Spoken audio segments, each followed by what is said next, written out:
Are you struggling to end a relationship that is not good for you anymore? This is what I'm going to talk about today.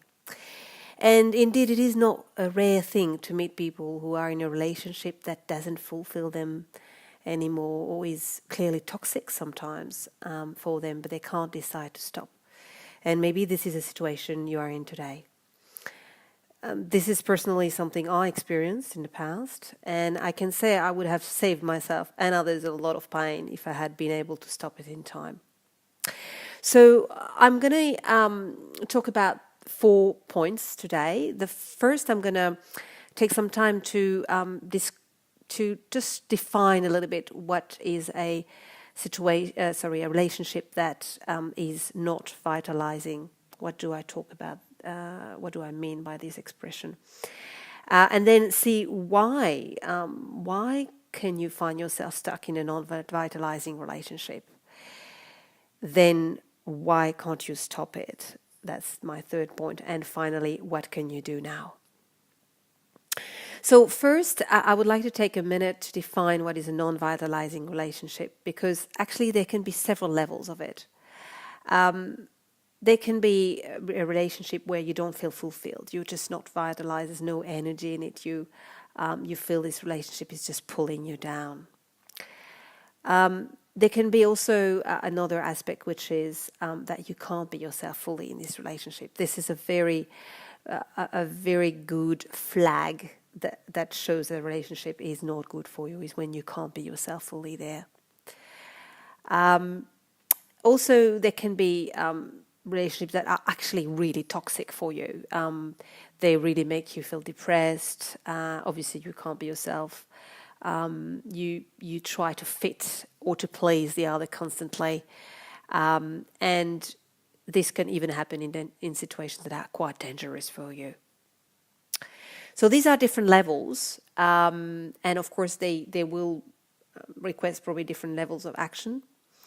But I will today talk about them with a general word of non-vitalizing relationships.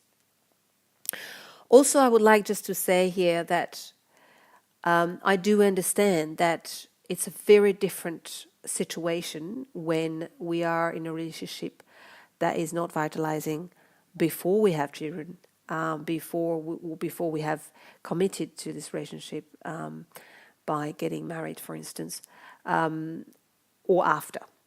And certainly when we know that our decision is going to have consequences on children, for example, it's a very difficult decision. And this is where it's very important to measure how toxic this relationship is, and if something can be done within the relationship without breaking it. But I'm going to talk today a little bit more. I'm going to talk generally speaking about what to do and why we can be in a non-vitalizing relationship. And of course, I am not advising anyone to go in any direction like breaking or not. But I'm just trying to give some elements for you to have a bit of a clearer idea of what might be taking place in your situation. So why can you end up in a non-vitalizing relationship? Well, in a world, in one word, or simply put, it's because something is touched in you by this relationship that is more fulfilling than it is unpleasant.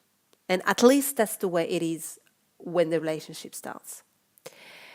And this thing that is touched in you is always something quite deep that corresponds to a need that has not been fulfilled in the past, probably, and therefore there's something that makes it quite special, this relationship.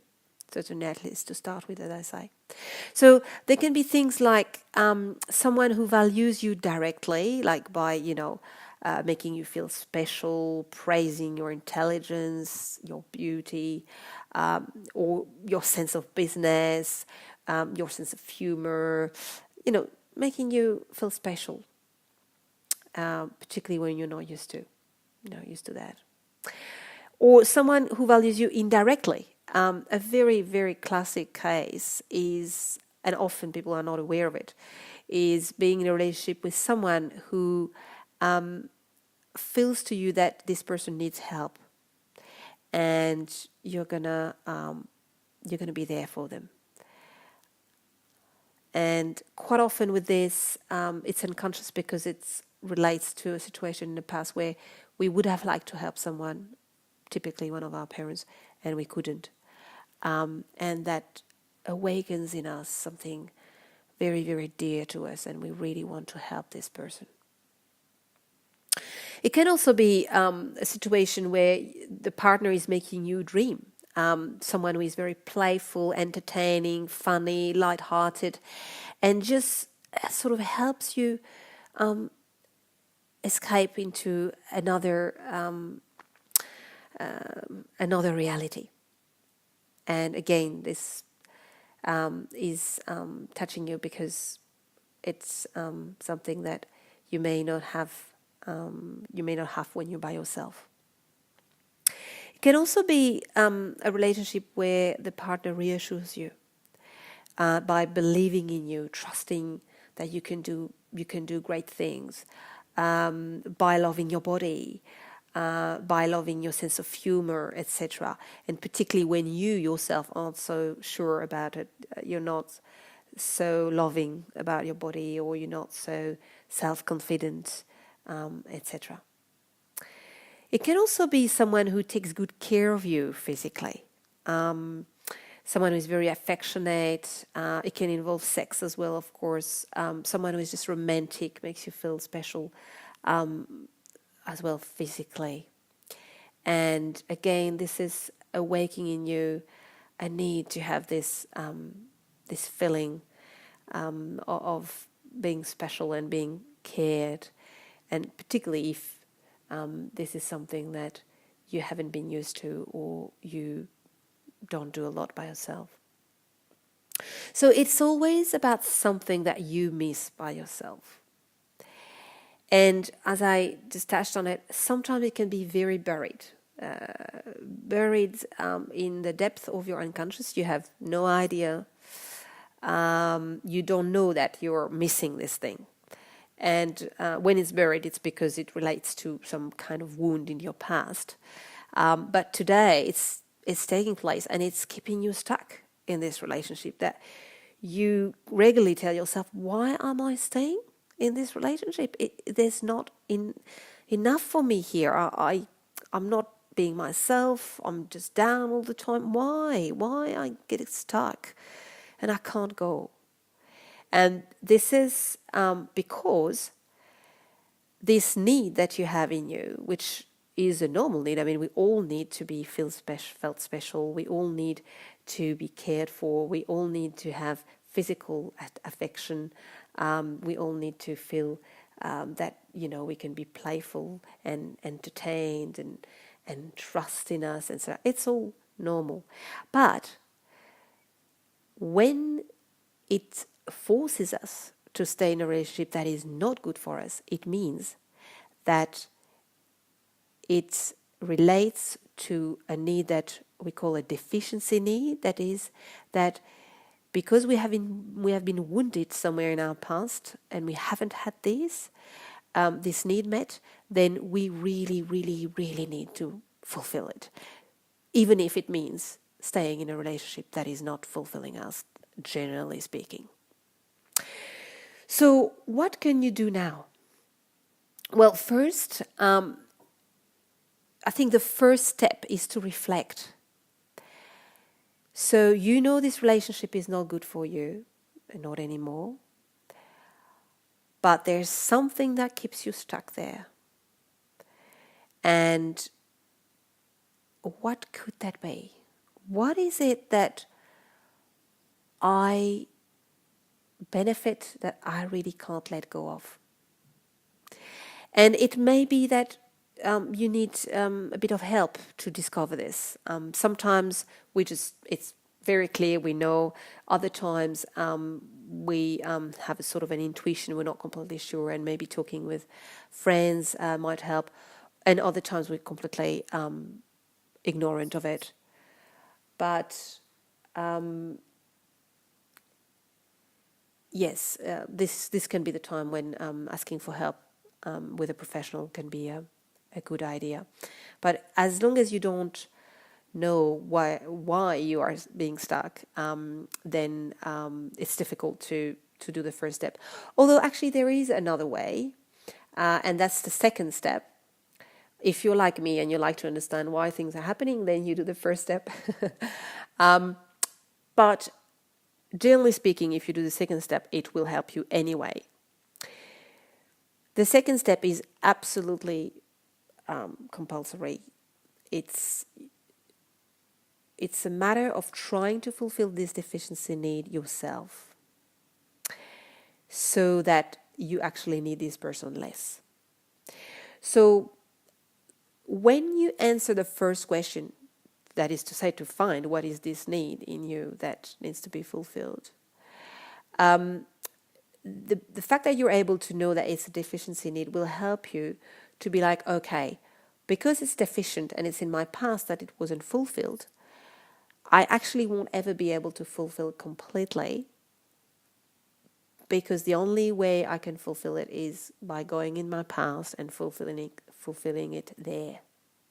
However, by being aware that this is happening in me, and by myself trying to love myself fully, then by doing that, you can assure yourself that you will be feeling much freer.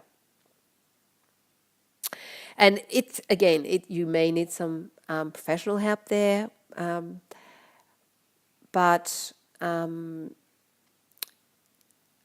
the heart of a difficulty to leave a relationship, or to improve a relationship that is toxic, that is not good, there is our ability to love ourselves rather than needing others desperately to love us. We do all need to be loved, but it should not be at the cost of living a relationship where we cannot be ourselves. So if it is that the case, then it means that there's something else at play, and there's a need that is deficient.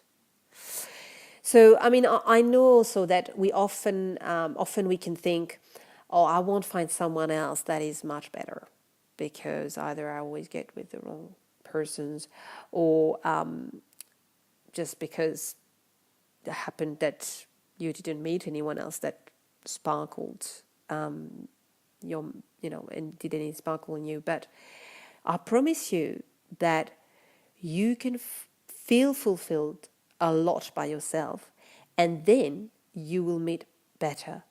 You will meet people who are better for you. And a very classic case is all the stories we hear of people who can't find someone, and the day they decide they give up, they're like, well, whatever, okay, I'll stop searching. And that's when they find someone that really works for them.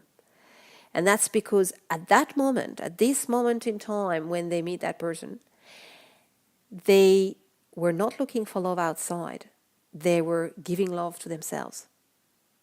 And therefore, when you are in this situation, the people you will meet, they, particularly the people who are unconsciously looking for someone who needs them, even if they're not nice, they won't be interested by you, because you won't be that person who is in desperate need.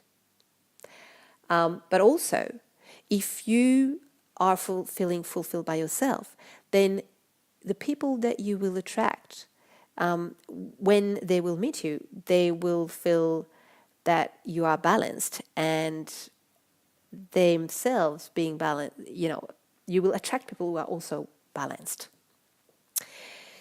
So I hope that this gives you a few tips. Please feel free to email me or ask me any questions if you have some, or give me a call. I'm always happy to have a chat. And I hope that you will find this helpful.